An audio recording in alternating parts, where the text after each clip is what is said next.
Going on YouTube? Hello, my subscribers, my friends, and people just stop by. Um, just coming out here to share insight and keep y'all enlightened. Uh, Sorry if I'm a little, you know, kind of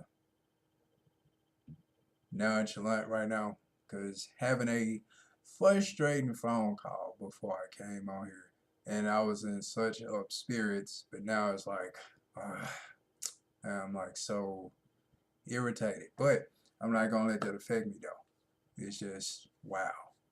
But anywho, having a little more free time to record and just wanted to share more information. I really didn't plan on making this video that long. And usually when I go like 25 to 30 minutes, it's because I'm trying to get a lot of information out that I'm trying to catch up on. So, but mainly in this video, I call it the Great Awakening, and I prophesied it elsewhere, and it's really no reference that I can think of immediately in the scripture about an awakening, but it's definitely what's taking place. So it's basically giving videos as, like I said, some insight to what's going on with the times we in, and that's definitely what's taking place. So, and I know my last video I had my shirt off because I think I was working out or whatnot, as you can see in the background, weights, punching bag, and all that stuff.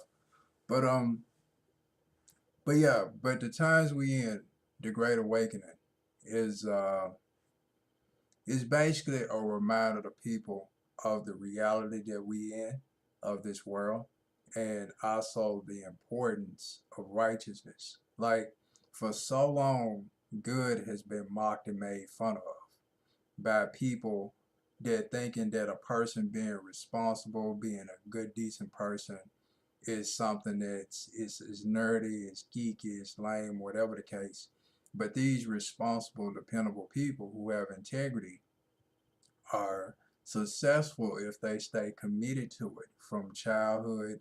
Well, not necessarily from childhood, but I say from teen, from teenage stage on up. Because reason I say from the teenage stage, where that age is a more accountable age, where you more familiar and more aware of things and kind of understand or able to decipher right and wrong, versus childhood you just kind of find your way and exploring. But even in the teenage years, you trying to find your way, and you trying to basically find yourself.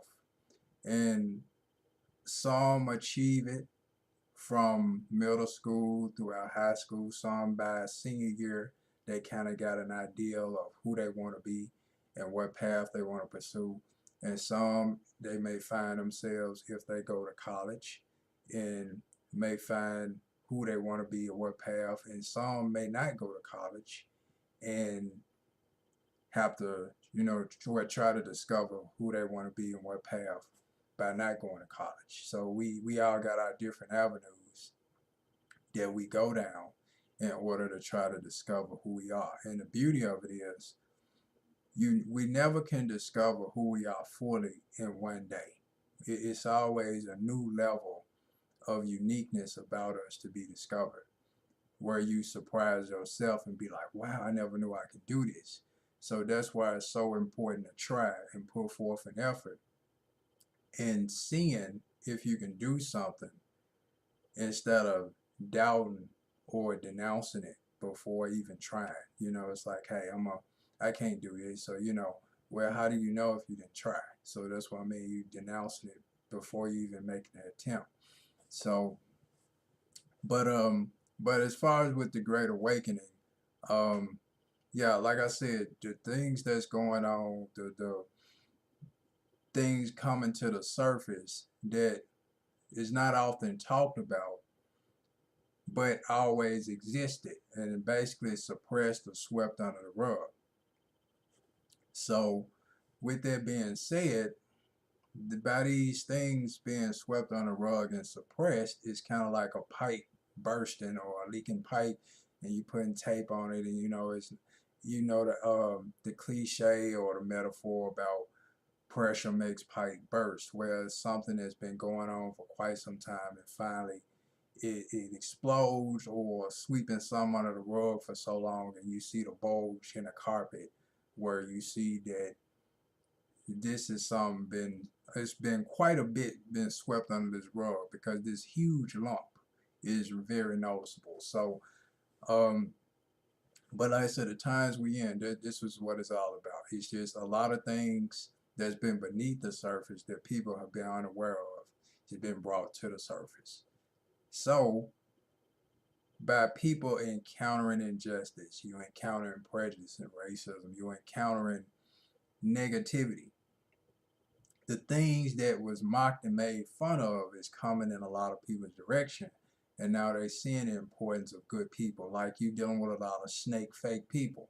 So dealing with a lot of snake fake people who pretenders versus people who real, who gonna put it on the table, and they gonna call you out on what you do and who you are.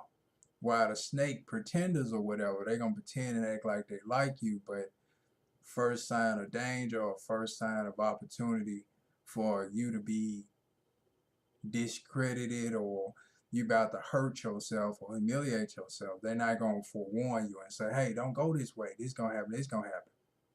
They're going to actually anticipate your failure or downfall, so they can get a good laugh out of it, versus the one who genuine and true is going to try to prevent your downfall and your failures, because they seeing way ahead of what it's going to lead to, versus the one that's anticipating. So, and that little vibration is, of course, me hitting my countertop, and that's causing my camera to shake a little bit. So if it look kind of wiggly, but yeah. So mainly, like I say, just really plan to go in deep detail, but it's the Great Awakening. So what whites have thought was non-existent and thought was a facade or basically a mirage or whatever the case, when it comes to prejudice and racism, they starting to see the reality. Blacks who feel somewhat privileged based off their income, they feel like, oh, because I make a certain income and I'm able to afford a certain house or live in a certain neighborhood or ride a certain car, that I'm a different type of black. Well, they encountering that prejudice too, as a reminder that just because your income and background change, you still consider the N-word. And to some, to the radical white prejudice, you still consider it. As LeBron has encountered, as Colin Kaepernick constantly encountering, that Obama encountered.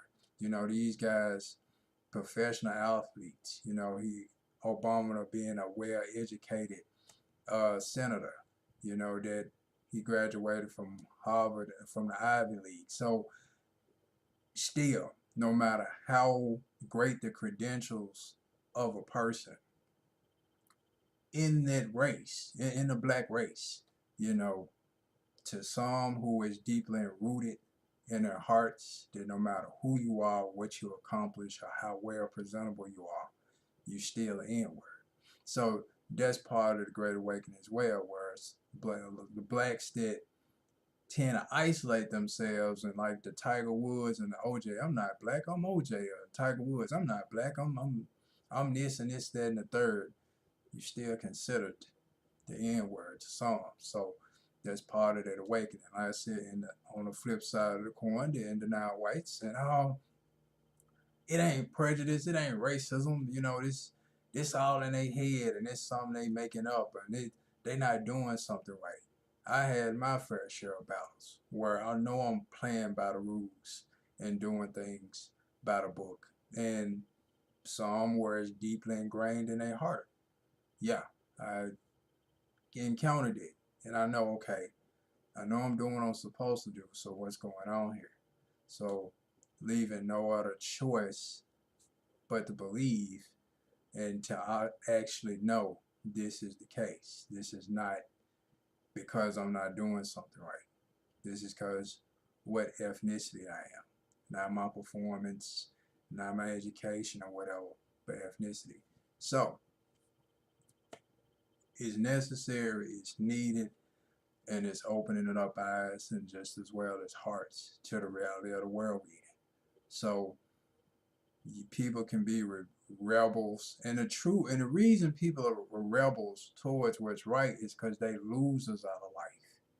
And of course they're going to be rebels because I can't have my way. Things are not going the way that I wanted to go for me. So I'm going to be a rebel instead of a fighter. You got people that's fighters that's finding out how to win. So they try to adapt to play the game even better versus those who are rebels who just rebel against the world. And well, I mean, it's not wrong to rebel against the wicked ways of the world, but rebel all together. Even when it comes to trying to do the right thing, they just come a complete rebel because they just completely gave in instead of try to fight and try, versus those who say, hey, I'm going to do whatever it takes. I'm going to have to switch it up. I'm going to have to adapt and reroute and go whichever way I have to in order to win. And win where it's the legal way of winning instead of illegal way. Because if I do it the illegal way, then I'm only endorsing the person that's trying to screw me over because I'm using their tactics. But if I use the tools that I have where I can do it the legal way and the right way, then I have a true victory and true glory versus a victory or glory that's pretty much an unhonest victory or glory. So, but just wanted to share that real quick about the times we in. So the signs of the times is definitely the Great Awakening because that's what those signs are. Those wake up signs to let people know, wake up. This is a real situation. It's a real world, real situation we in. And the things you encounter and seeing is not pretend. So I'm giving power. Oh, it's man creating all these hurricanes and not really. Well, what profit will man gain out of destruction if he destroying his own home? Because some got these conspiracy theories. Oh, they creating storms and hurricanes and they destroying the country for what purpose? I can understand the oil situation, see there's money behind it, but just create a hurricane and cause destruction for what? So some people with those conspiracies, I'm like, okay, they really don't quite add up. But anywho, I'm gonna leave it at that. Just wanted to share, and hopefully I can keep them coming and keep them consistent. So as always, stay tuned, and peace be unto you in Christ's life.